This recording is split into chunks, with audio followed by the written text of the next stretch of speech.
சூப்பரான முட்டை குழம்பு வச்சு காட்ட போகிறேன். வாங்க. இது எந்த முட்டை குழம்பு, நாட்டுக்கோழி முட்டையாக இருந்தாலும் செய்யலாம், இந்த முட்டையாக இருந்தாலும் செய்யலாம். வாங்க. எண்ணெய் ஊற்றிக்கிங்க. நம்ம எப்பயும் குழம்பு தாளிக்க தெரியுங்களா, அது மாதிரி வடகம், ரெண்டு கடுகு, வெந்தயம், சீரகம். வடகம் இருந்தால் போட்டுக்குங்க, இல்லைன்னா விட்டுங்க. போட்டு தாளிச்சிக்கங்க. கருவேப்பிலை போட்டுங்க. நான் பெரிய வெங்காயமும் பொடி வெங்காயம் வச்சுருக்கிறேன். உங்கள்கிட்ட எந்த வெங்காயம் இருக்குதோ போட்டுக்குங்க. கொஞ்சோண்டு உரித்து நசுக்கி வச்சுருக்கிறேன், போட்டுக்குங்க. தக்காளி பழம் போட்டுக்குங்க. கொஞ்சோண்டு கார மிளகாத்தூள், மஞ்சாத்தூள், பெப்பர் பொடி, முட்டைன்றதுனால கொஞ்சோண்டு பெருங்காயத்தூள் போட்டிருக்கிறேன். நல்ல பேஸ்ட்டு மாதிரி நல்லா இப்படி வதக்கினேன்.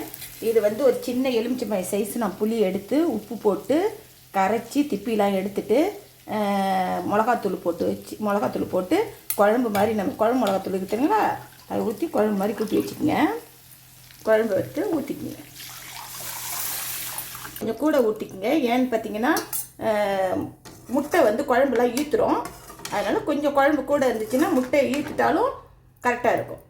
பார்த்தீங்கன்னா தக்காளி பாருங்கள், மிளகாத்தூள் வாசனை போக குழம்பு கொச்சிச்சு. இப்போ தேங்காய் கொஞ்சோண்டு, மிளகு, சீரகம், சோம்பு வச்சுருக்கிறேன், அரைச்சி இதில் ஊற்றிக்குவோம். வாசனை போக, மிளகாத்தூள் வாசனை போக கொதிக்குது குழம்பு. உப்புக்கு திட்டமாக இருக்குதான்னு இப்போ பார்த்துக்குங்க. இப்போ என்ன பண்ணுறீங்கன்னா, இந்த பாருங்கள், இது இதில் இந்த மாதிரி ஒரு தட்டு எடுத்துக்கங்க. முட்டையை நேரடியாக உடச்சி ஊற்றாதீங்க. ஏன்னா எப்போனா முட்டை கெட்டு போயிருந்தால் கூட தெரியாது இல்லை. அதனால இந்த மாதிரி உடச்சி ஊற்றி இதை பாருங்கள், கலங்காமல் இதை மாதிரி எடுங்க. கலங்காமல் எடுத்து உங்களுக்கு எத்தனை முட்டை வேணுமோ அதில் ஊற்றிக்கங்க. உடச்சி ஊற்றின உடனே கலக்கக்கூடாது. ஒரு கொஞ்சம் நேரம், ஒரு 5 நிமிஷம் நின்று அடி பிடிக்கக்கூடாது. இதை பாருங்கள், இப்படி மாதிரி முட்டையை அப்படியே எடுத்து விடுங்க.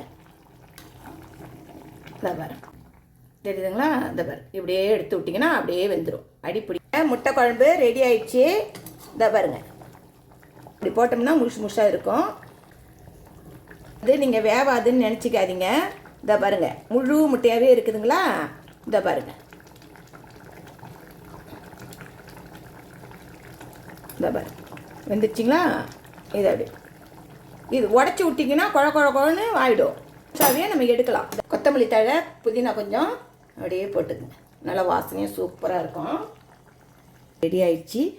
எந்த முட்டையாக இருந்தாலும் இதை மாதிரி செய்யுங்க. 2 விதமாக வைக்கலாம். ஒரு விதமாக மீன் குழம்பு வைக்கலாம், ஒரு விதமாக கறி குழம்பு வைக்கலாம். இது மீன் குழம்பு மாடலில் வச்சுருக்கிறேன்.